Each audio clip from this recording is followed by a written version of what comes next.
শোনো, এই গল্পটা রাজা নিয়ে, কিন্তু আসলে সুখ লুকিয়ে থাকে কোথায় সেটা নিয়ে।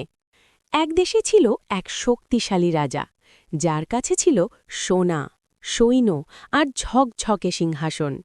কিন্তু মনটা রাত হলেই অস্থির, ঘুম আসত না।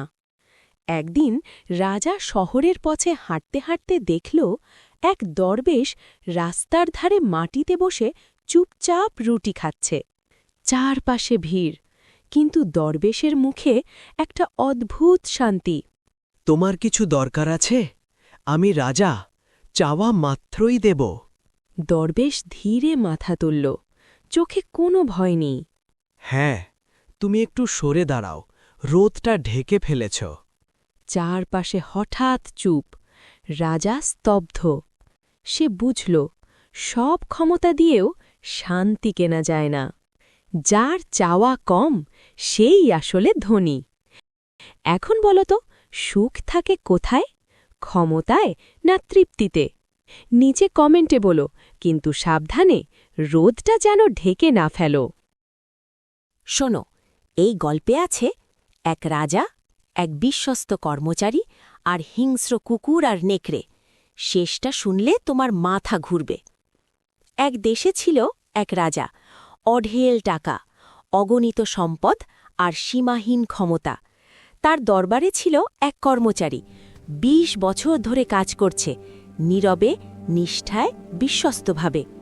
কিন্তু একদিন একটা ভুল হয়ে গেল, একটা ছোট্ট ভুল, কিন্তু রাজার রেগে আগুন।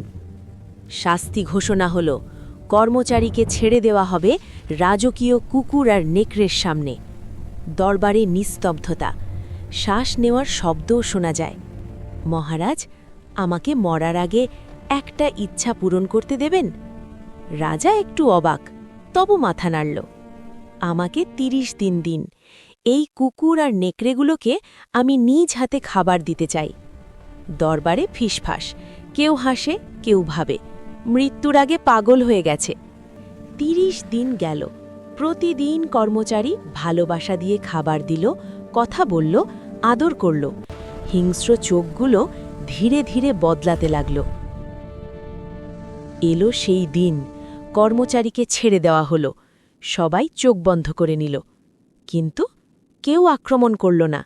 কুকুর আর নেকড়েরা তার পায়ের কাছে বসে পড়ল। নীরবতা, শান্তি, বিশ্বাস।